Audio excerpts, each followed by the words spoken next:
It's your boy, Richard Unicorn Caller, and we're back with a brand new spanking video. That's right, we have a lot to talk about. But first, let's talk about Test Realm. Test Realm is offline for the weekend. Whenever they usually do Test Realm, they usually close it off for the weekend, which is pretty much when I'm mostly available. During the week, I'm playing Apex Legends or something else. But yeah, they have Test Realm during the week instead of the weekends. So hopefully they fix Test Realm and basically just add on to that, because this Test Realm didn't really have much new content. A lot of people were hoping for something to happen in the hole in Old Town, but as you know, nothing has happened in the hole. There was no new dialogue. There was nothing new or significant changes.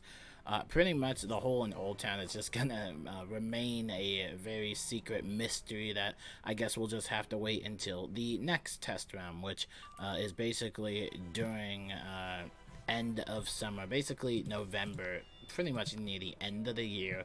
So expect the Test Round on November, as they do usually all the time every year. But like I said, we're just gonna have to wait.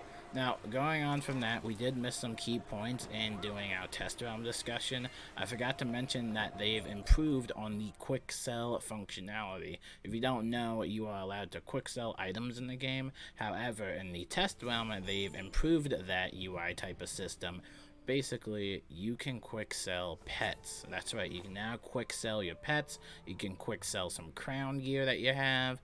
It's really interesting, but I don't really think I'll get in a scenario when I'm gonna sell a pet. And I checked it, and you only get like 50 gold or 500 gold for at least one of my pets, and it just doesn't really feel like that moment where, oh, I'm gonna sell this pet, like, not for 50 gold pieces.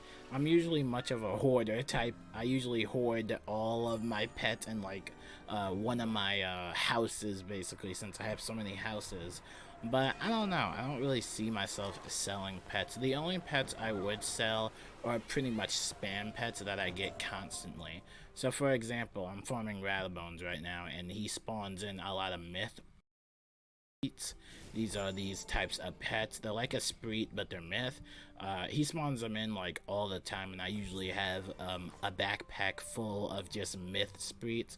I think that would be the great time when quick selling your pets would be a great option. Also, the macaw pet. Whenever I'm in Imperia, I always get the macaw pet. I don't know why. I'm just doing a random team up, and I just see the macaw pet. There's just a lot of pets that I get too much spammed of, and there are some pets that I would like to get rid of, but for how much gold it's worth, I don't really think I'm going to be quick selling my pets anytime soon. So the next thing I wanted to talk about was the Heartbeat spell. Yes, the Heartbeat spell is this new type of life spell in the Test Realm, and it only costs 1 pip, and it has a healing of like 240, so it's a pretty good healing spell. Now, before I discuss this, I do want to say something. Number one, this is an unlearnable spell, so you can't actually learn this. Nobody gives it to you. There's no recipe for it.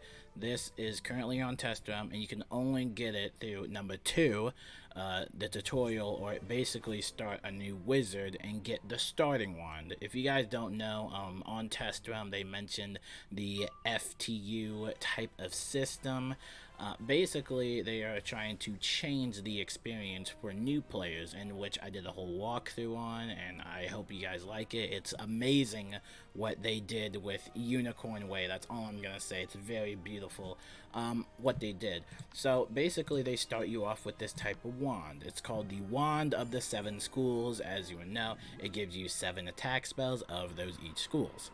Basically, they also added in a Heartbeat spell, or basically another life healing spell. It's called Heartbeat, and only costs 1 pip, like I said, and it has a 240 base healing, and it is, let me tell you, it is just amazing. I really want it as a real life spell, and I'll just tell you that, not a real life, what am I saying? That would be cool to have it as a real life, but I would really like to put it in the game. But obviously, I know that they're not going to make it into a real spell, but I will tell you guys later on in the video why I wanted to make it a real spell. But I do want to say some things, though. On the King Isol dev diary, which they did a dev diary, they were pretty much talking about the whole remodeling system of the beginning levels and all that stuff. And they mentioned something interesting about that heartbeat spell. They mentioned that, you know, when playtesters were playing the game, or people in general will be spamming their 1 pip attacks, they would have to save up 2 pips in order to actually use Fairy. For those of you that don't know, during your time questing as a beginner level, you get Fairy, the spell. You get that spell Fairy, and it basically costs 2 pips. So they said, you know, for beginner players, 2 pips is a lot just for a heal. And so what they did there is basically add a 1 pip healing, which is just amazing. I will just say this. It's very interesting, the thought process of this heartbeat spell. I'm very proud of them on what they did. I think that is definitely going to help out any new players or people that make new characters, because a 240 base healing at a low level is really, really good. Now let me tell you about the max level. Pretty much if you're a max level wizard, that's pretty much of a garbage heal. It's pretty much an upgraded version of the Minor Blessing spell, which is also a spell you also obtain through doing your quest.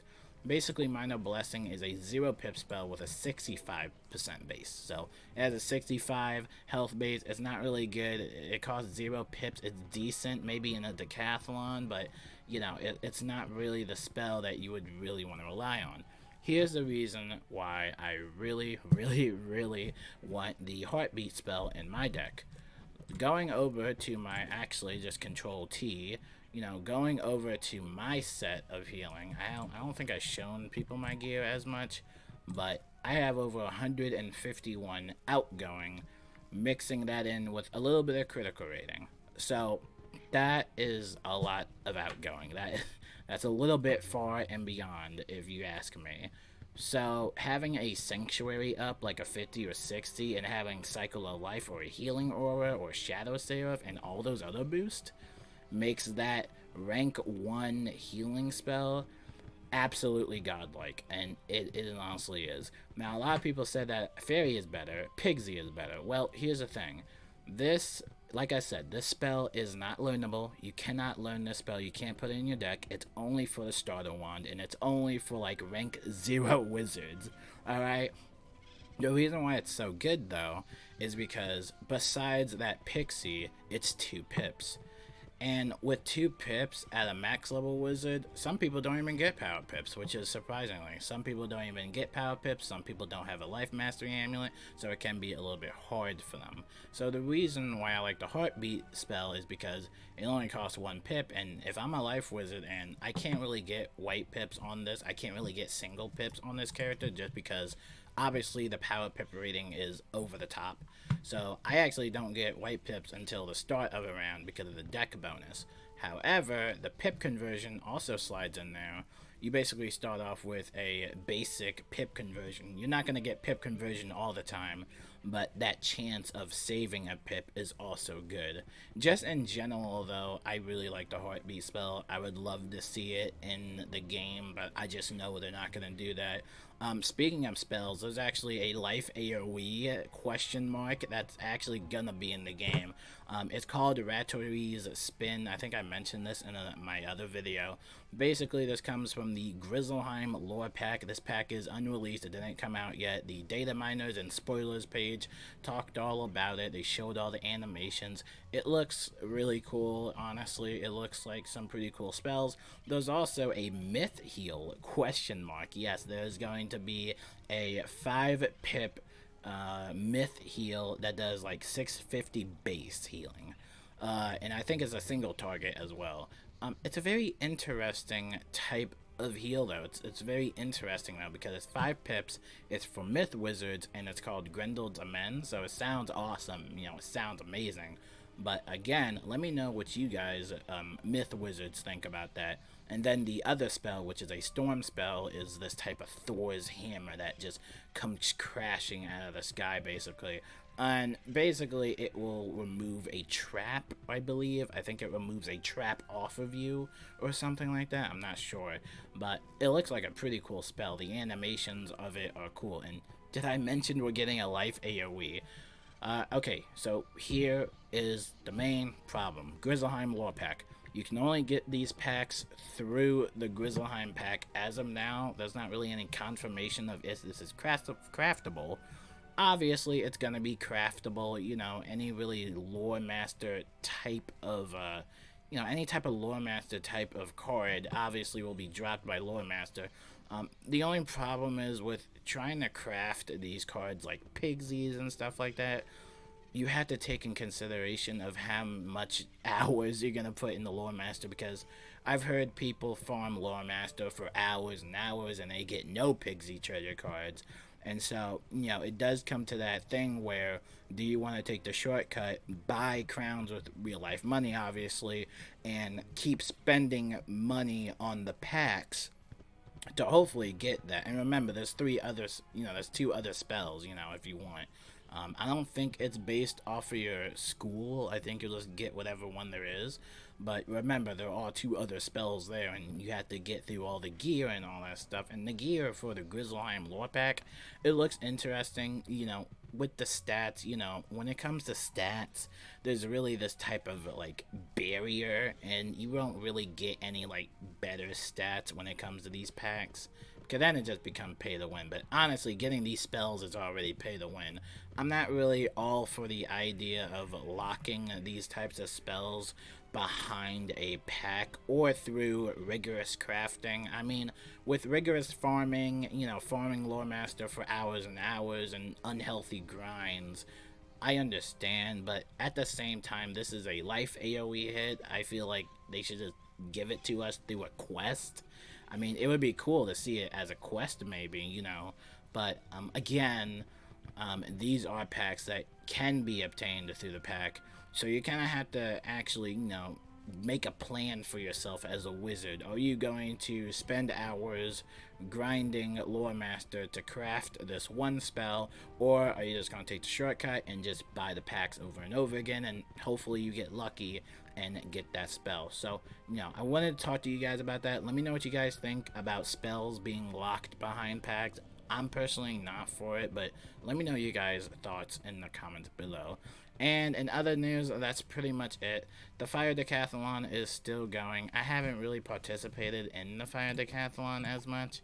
I'm just not really a big fan of the decathlon. I kind of lost interest after all the stuff with it, all the nonsense with it, basically.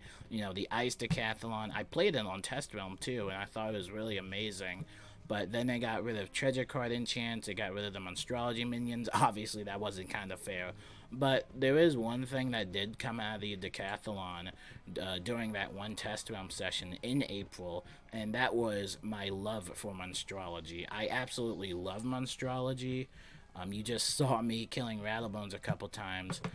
I have way too many Rattlebones animus. Like, let me tell you, like, I'm only farming him for the duels, but let me tell you, I just have just a tiny bit, little bit more than required of Rattlebones animus. With animus though, a lot of people think it's really stupid, but I kind of think of it as like a Pokemon based thing, and if you think Pokemon's stupid, then you're not gonna like this, obviously. But I don't know, it's something to do, and considering that I'm always on Test Realm, I can just summon the minions on Test Realm, and then I'll still have that minion on Live Realm, because like I said, if you don't remember, or if you do remember, basically, whatever happens in Test Realm stays on Test Realm, just like whatever happens at Vegas stays at Vegas. So whatever happens on Test Realm won't actually go to your Live Realm account. Everything on Test Realm is different. And so, if I'm ever facing a hard boss and I'm on Test Realm, why not just summon in Simon the Sayer, or this guy over here, or, Cave Monster, Brandon. Actually, I got Brandon through a battle, actually. And Dream Organic, all these other ones. I'm trying to get more, but it takes a lot of time to get the treasure card displays. It takes a lot of Mistwood. But moving on from that, that's pretty much it for this Wizard101 video. Test round will be up probably through Monday and Friday because they close it off every weekend. And hopefully they do the Beast Moon Hunt event because I would really love to get back into live streaming. I haven't live streamed in a lot because I'm busy with the babies. But I would love to live stream again for you guys that Beast Moon Hunt event. It looks fun, it looks interesting, and I can't wait to show you guys more.